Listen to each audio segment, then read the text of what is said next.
Microsoft was able to eliminate 350 systems, reduce shadow IT by more than $30 million, and deliver thousands of trusted KPIs, including 30 key indicators to senior leadership team, highlighting the complete health of every aspect of the business.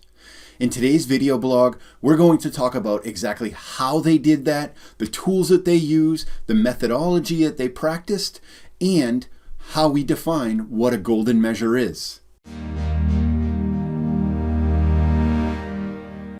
Hey, welcome back, and thanks again for joining us. Today, we're going to talk about the golden measure. As we jump into that, we're going to continue on our last video where we were talking around some of the tools and architectures we use with Synapse and Power BI. And now we're going to continue that conversation about making sure you've got the right measure in place. Before we get started, just want to say thanks again for all of your support, all of the likes and tweets and subscribers and all that great stuff, charging us past 500 subscribers. Make sure, if you're not already subscribed, hit that little red button up in the corner, and let's get started with today's show.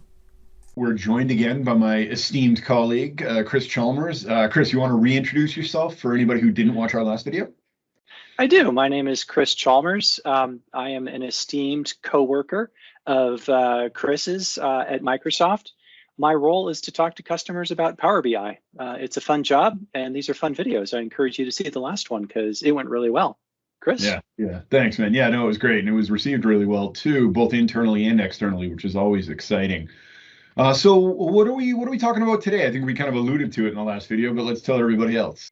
Specifically, the idea of a trusted computation, a golden measure, and what happens when two executives show up for the same meeting with different versions of the same number, and all the fun that ensues.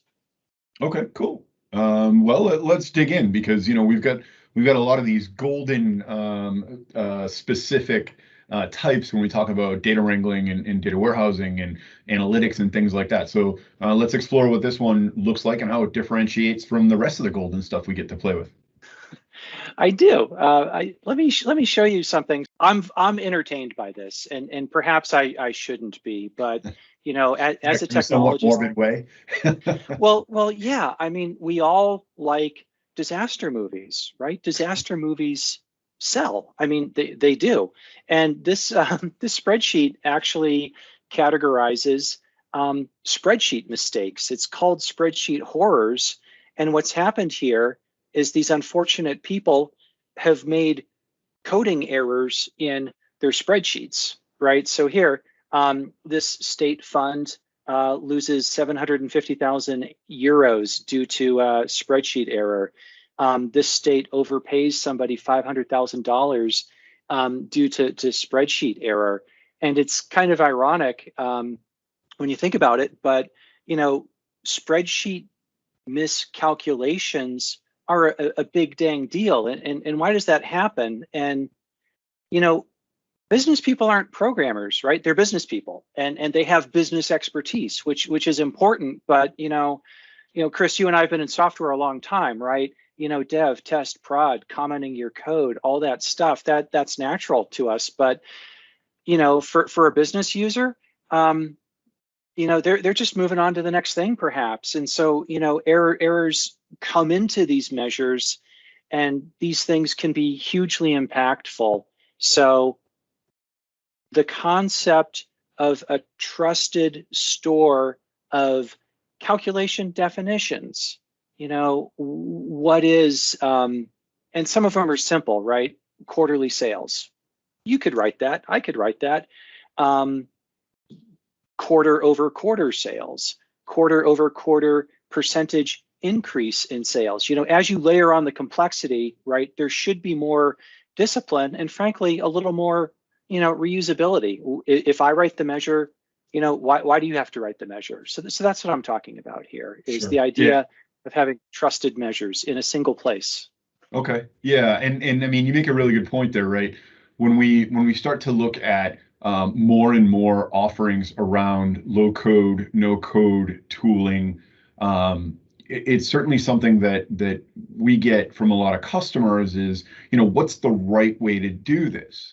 And, there's something to be said about the progression of the tools that we've developed over time, most notably with Power BI, with application lifecycle management, and being able to bring in those additional environments, and giving more capability around that more traditional development lifecycle aspect of it in order to sort of avoid the mistake of something being deleted or something being added unintentionally and just having nothing to revert back to, right? And so it certainly sets a good precedent, as we try to understand how to avoid any gaffes and overpaying somebody by $500,000, right? I think that's the goal there. Yeah, absolutely. And these governance tools, right? All of Microsoft's products have them. I mean, heck, we bought GitHub. We like governance, but it's not sexy. Who wants to see a version control demo? But it's got to be there. And I can assure you, all of my interactions with customers, it comes up, often sooner rather than later. It's like, hey, what about governance? What about rollback and that sort of thing? Especially when you look at deploying low-code tools, widely to the business. Sure. I do want to say something else, and I'm going to change gears and talk about Microsoft's BI transformation. And we never write bugs, so there's really no point in having. But we have examples of legitimate disagreement where the calculation was not erroneous.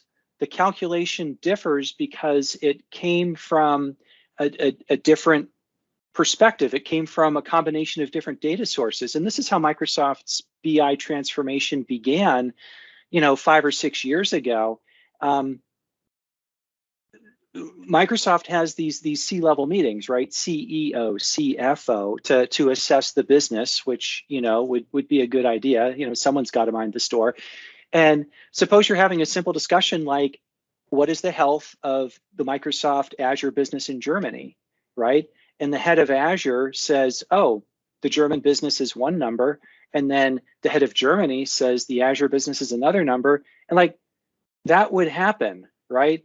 And the reason it's happening in our journey, at the beginning of our journey, is inconsistent data definitions, inconsistent hierarchies or territories or product hierarchies, inconsistent metrics. And so the key performance indicators don't match up. And so we literally were not capable of comparing apples to apples. And so what happens is people are spending a lot of time when they should be analyzing the business, really just trying to get to the starting line, just trying to make it into the door to start the meeting. And, that's the place where this journey begins. Okay. Makes sense. Yeah. And, the transformation didn't happen all at once, right? Basically, and this is, this is in the case study here. So just to be clear, I was not in the room with the CEO and the CFO when this was being discussed. Okay, you might have thought that, but basically, the Microsoft business said, let's agree on 30 KPIs, right? Let's just, sure, there's a lot of stuff in the Microsoft business. There's Xbox, there's Azure, there's Office, there's the search engine. There's all kinds of stuff in the business. Like, can we at least agree on 30 KPIs, right? And so again, that's not necessarily a software quality thing, right? But what's important is all of the business process stuff, as well as the technological alignment, to just get this really diverse group to agree on 30 KPIs. But once that happened, that's when the magic started, right? Because now you're not opening the meeting with an argument about whether or not these numbers are right or accurate. You're beginning the meeting with a discussion, about the KPI itself and where it came from and what it meant. You're basically running the business. And so that was huge. And now we're over 2,000 KPIs, right? So now we're getting into a different problem, and it's a good problem to have. But the problem is we have lots of golden KPIs, lots of, thankfully, these are definitions the business agrees upon, right? But we have a lot of them. So now we're getting second order problems around, management, access, distribution, lineage, that kind of thing.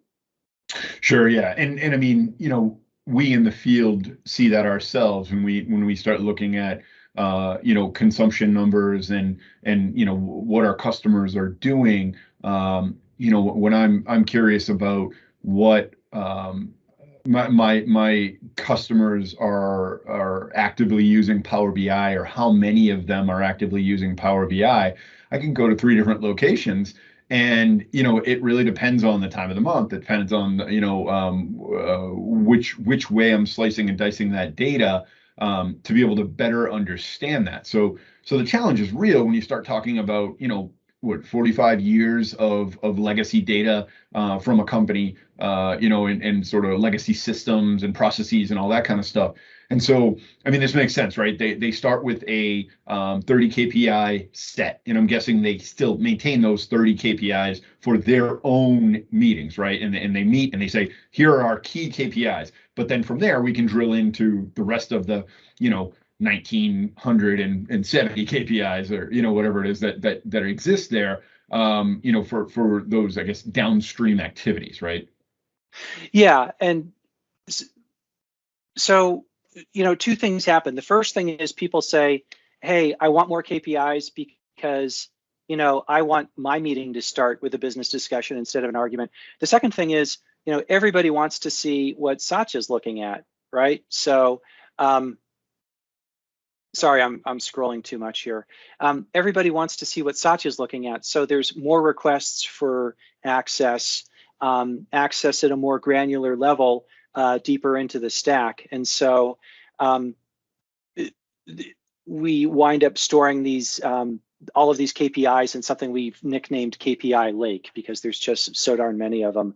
And again, this journey is not unique to Microsoft. I'm just going to pull up one case study from a Power BI customer that did press with us last year, the wonderful company. They make pistachios and pomegranates and all these things, as you can see. And for them, they had a very powerful journey when they were able to agree upon a set of KPIs and then get together the technological underpinnings to deliver them. So basically, the wonderful company has agreed, these are the key KPIs we need to understand how to run the business. And then they've agreed, these are how those KPIs are going to be calculated. And some of these, they didn't have access before their journey to the Microsoft Data Cloud and Power BI. So, another part of this that's exciting is, what does it mean for the business when you have a new KPI? What does it mean for the business when they can shine a spotlight on an area of the business that wasn't previously illuminated or well understood? So that's a really exciting part of the journey as well.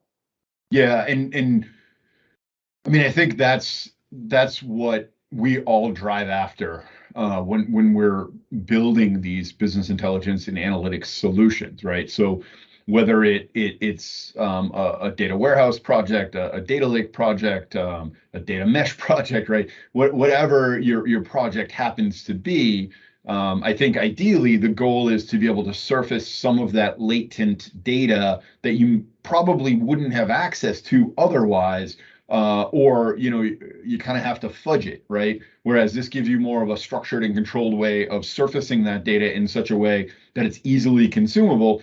And in clearly, by having sort of that end-to-end architecture and the end-to-end tool sets that we need to be able to surface it effectively and timely and all that, I think that's the important thing to note too. Yeah, and Chris, let me show you one more example, and this is an architectural example for how these. Sorry, I'm moving the screen here.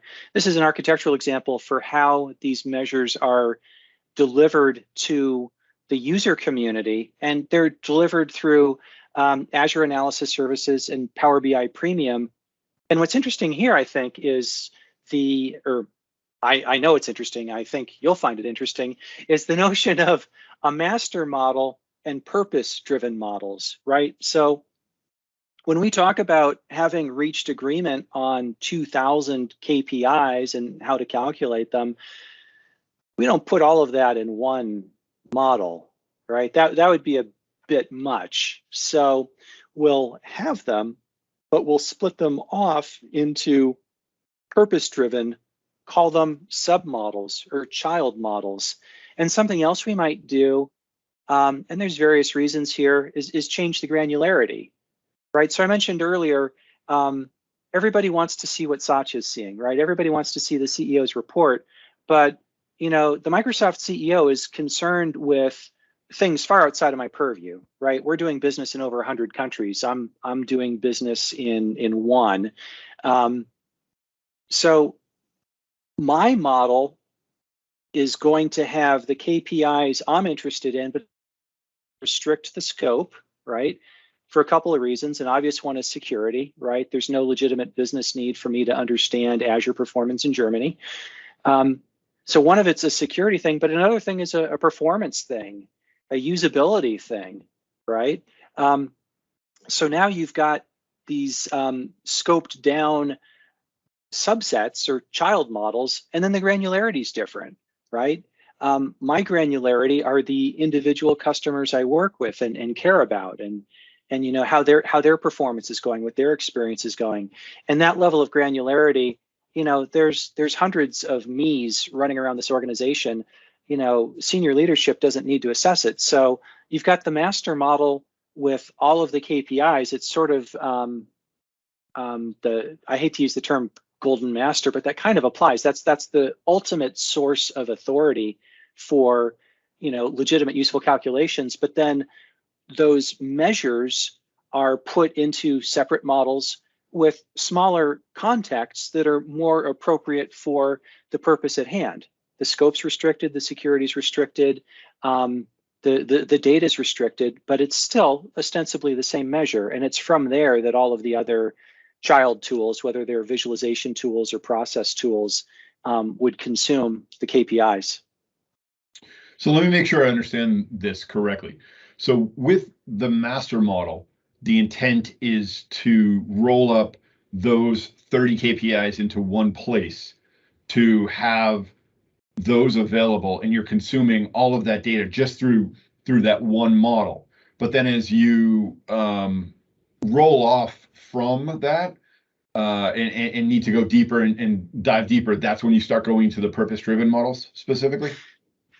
Yeah, and you got me, because I'm kind of conflating two things here, right? So there is a master model feature in analysis services. So there's a technology feature for creating subviews of models in the Microsoft stack.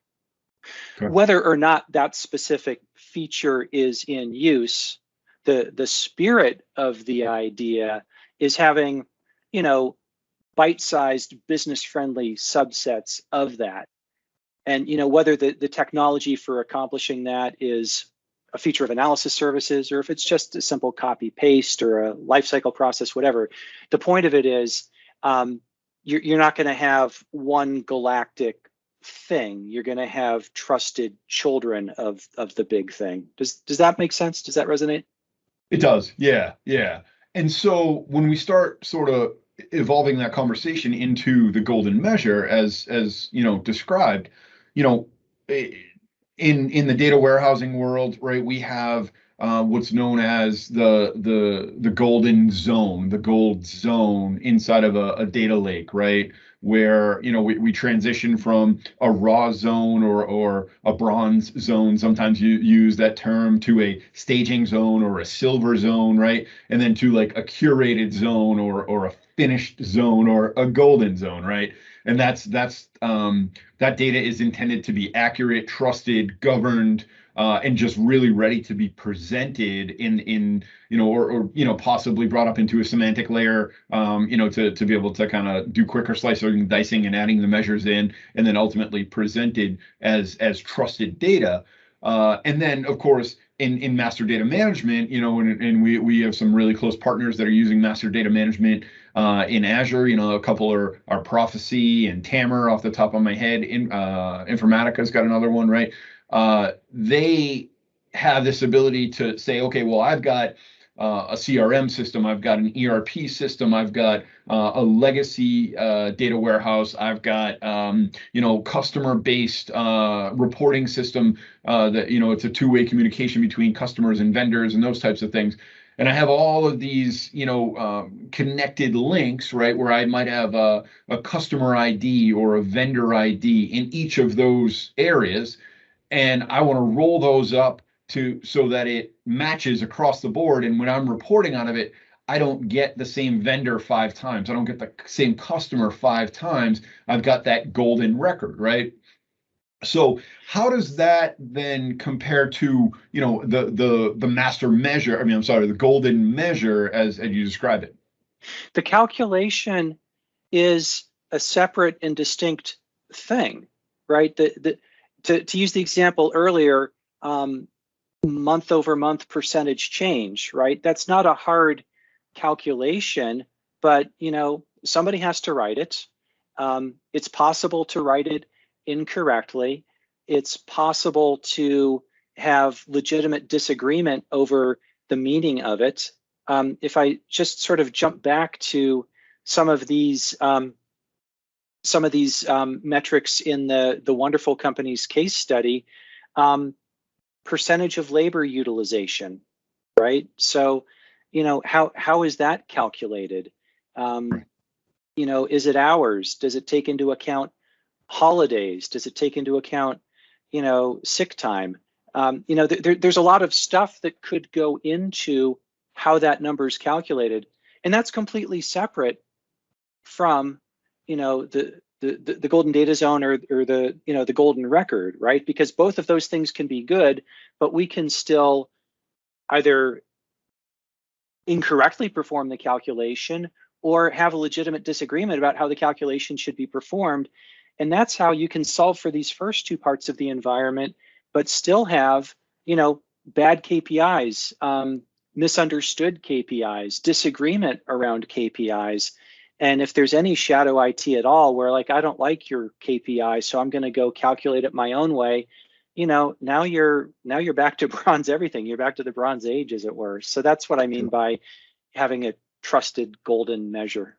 Sure. So would you say it's safe to say that that golden measure is going to come from a subject matter expert within the business who has worked with the appropriate area, right? So if we think of percent labor utilization, we've probably got a VP of operations, a chief operation officer alongside, maybe somebody from the finance group, CFO or a controller or, something like that, where they've come to an agreed upon measure for, okay, this is how we define it for our company.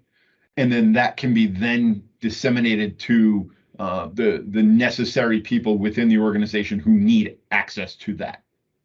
Yeah, and that's exactly right. And that's what makes it so hard, is because it's cross disciplines, right? It's cross subject matter expertise.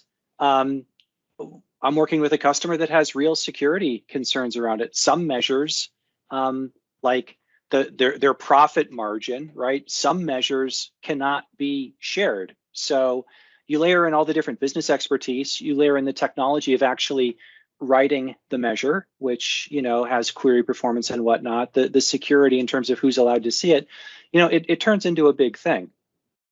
Okay, very cool. And so if we flip back to the architecture, we're essentially surfacing that, so as we move from left to right, we've got our source systems. I kind of gave an overview of what those source systems might be when we talk about master data management. We build our data lake. We're taking that raw data, we're doing the transformation with it. The business ready data, I guess you could probably say that's our golden zone, if you will. Mm-hmm. And then within that golden zone, using proper master data management tools, we've got our golden records that are there, and then those are surfaced into our models, whichever, the master model or the purpose-driven model, as that golden measure, as part of the data set. Now, when we break it down that way, there's certainly with the golden zone and the golden record, you've got this agreed upon standard within the group, that this is where it goes, and whether it's the data engineers that are finalizing that, to pull all that together and be in the right place. How do you legislate what becomes a golden measure? That's a good question. And that's more of you look at people, process, technology, that's going to be more of a process problem, right? I mean, you could write the measure in Notepad, right? So it's not so much of a technology problem as simply asserting some rigor around the problem, right? A lot of people figure, hey, they're the business, they're writing the checks, they know what they're doing. Who am I to error check their formulas? But what the business, and again, this isn't necessarily around error correction, it's around reaching agreement on definitions. And so if IT doesn't understand if that's happened, if there's no process that catches that and verifies that, what is the check-in process for code changes going into a report or going into a model, right? So it's not so much the technology of how you do it, it's just that there needs to be something in place. Sure. And then I assume that becomes part of a verified data set in something like Power BI, just for instance, or any of the competitive tools that are out there have this notion of having that this becomes a trusted source for the data. So Chris, in terms of distributing golden measures that are trustworthy to the organization, once they've gone through this gated process, you want them to be discoverable and consumable, by the business community. In the Power BI product, the way we do that is with this notion of data sets. So when I click on data sets here, this is a list of data sets, which are models that contain measures, and then it's possible to have promotion and certification. In fact, there's a bunch of other stuff here as well in terms of recommending data sets and whatnot. And when I click in here, I can see whether there's an endorsement, promotion. I can see which reports have been built upon it. If I have permissions, I can hit this floppy disk icon and make my own copy of the report. Or if I want, I can start from scratch and just create a report literally from scratch against this data set. But when I do that, I know I'm working from the right set of measures. Right. Okay. So there's no guessing here. Right. Okay. Yeah. So basically, we're going to transition through our zones. We're going to stage our data up. We're then going to serve our data to the semantic layer. We're going to certify those golden measures, and then ultimately we're going to promote those data sets as trusted and certified as being containing those golden measures. Exactly right. Okay, great. All right, that's cool stuff. Hopefully it kind of helps people understand the methodology and mindset behind this. Certainly more on the side of business requirement than it is on technical requirement, right? So where do we go from here?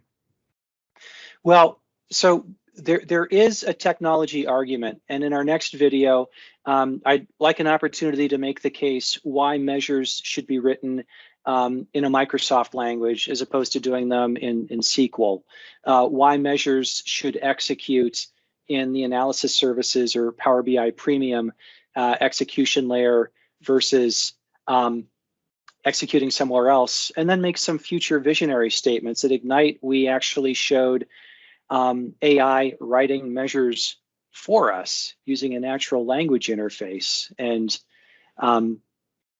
natural language interaction with the model. So there's a lot of exciting technology around creating and consuming measures inside of the Microsoft stack specifically. And I'd look forward to drilling in on that next time. Interesting. Yeah, that's going to be a good throwdown, because I always tell everybody when they're building their data warehouses to put that measure build or calculations as high up in the stack as they possibly can to avoid any latency when it comes to visualization and refreshing of that semantic layer. So that'll be a good throwdown. I'm looking forward to it. I look forward to our next meeting. All right, great. Thanks, Chris. Awesome. I appreciate the time. Thank you.